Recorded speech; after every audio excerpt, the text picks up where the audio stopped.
And just to go back, I'm gonna go back a little bit on the Kanye album too, because that's still fresh. It's still super fresh because when I first heard the album, I felt like the songs.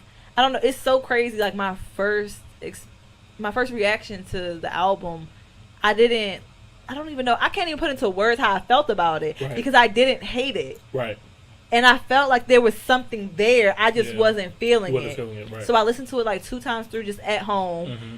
One time I was cleaning, the other time I was going on about my business. Mm-hmm. But then the third time that I heard the album, and you know I don't give albums that many tries. Right. I heard it in my car. Yeah. It was different. It was different, It was so different. I'm so glad you said that. I am here to tell you that I enjoyed that album more than I enjoyed Drake's album. Oh, say that one more time. I enjoyed Kanye West's Donda album more than I enjoyed Drake's album. I really liked that damn Donda. Like I could feel the music. I love that God talk. I love that it's like inspirational. It's so inspirational. I love how, because I'm so into my spirituality, so I'm really listening. I'm like, Kanye West knows some shit without making himself sound crazy, because like honestly, like when I talk about spirituality and stuff like that, especially like in our culture and being black and stuff like that, it can come off as sounding like cuckoo and crazy and stuff. So for him to go ahead and be able to put it in music how he does, it was just like, I was impressed. Right. I was impressed too. And this is going to be another quick Donda take, but as that album lived on with me as well too, I feel the same exact way. That album grew. The more I listen to it, the better it keeps getting. And I start to truly understand the purpose of the album. The purpose, like he literally gave us a live concert to go. You know what I mean? Like a pocket concert where this album is not this. If you are listening to Kanye West Donda album with fucking skull candy headphones, you're doing it wrong.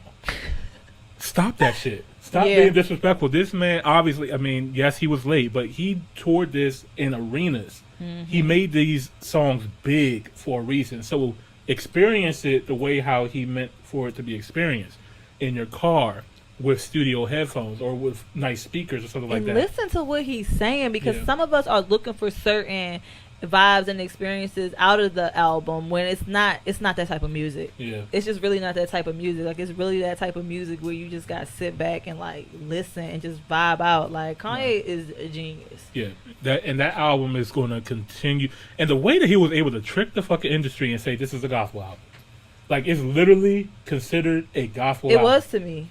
It was to me. Okay. I felt it 100%. Like I felt it. The more I was listening to it, I was like, yo, this is some gospel music. Like this is some gospel. It's some hard ass gospel music. Even though he's talking about getting new killers and this like that, like you know what I mean? Like, I still felt it. I still felt it because I know what his intention was. I was listening to the messages behind the songs, and every gospel track doesn't have to sound the same or have the same mission or message. Right.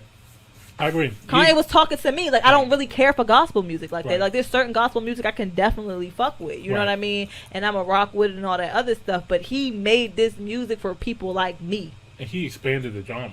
He did. Know what I mean? Like he made it not monolithic, not just singular type of music. He's just like, no, I'm gonna take this. And he's not cursing. He got other artists featuring on there that had to accomplish the same mission. They nailed it. Yeah. The features on there were great. Like literally on that album, I probably maybe 2 skips, and I'm not even skipping. Truly, I'm not really skipping. But there's other songs you'd rather get to quickly. Exactly. That's how I feel about it. And you know, where I hear a lot of people like, well, where do you listen to this music at? Where will you listen to this at? I'm like, in my car, when I wake up, or when I'm working out. Like when I work out, like this is the kind of shit that like keeps me going. Like. What an interesting choice of beats that he used. Like, it's a different sound. Just like how we had a conversation about how T-Pain was saying, like, make some music that doesn't sound like everybody else. He nailed it. Right, he did. He nailed it. He's done every single sound that there is to sound like. Plus, he creates his own lane, and I love that about him. And we also just want to, kind of, like, go back to what we mentioned before. I know we kind of alluded to, like, he wasn't paying, like, the people that he was sampling, stuff like that. When I went back and looked at it, like, he was giving so many people credit, like every producer, anybody. Like if you fucking dropped a pencil in the studio and it landed in the fucking album, you was getting a credit for that. Like he was making sure that everybody got credited for this record. So I just want to give his props on that as well too. It's just like this is dope. It was a great body work with so many great people, so many great features. I mean, from the new guys like Playboy Cardi, the Baby, stuff like that, from the old hits like the Locks. Like it's just great music. Top hill, top hill, top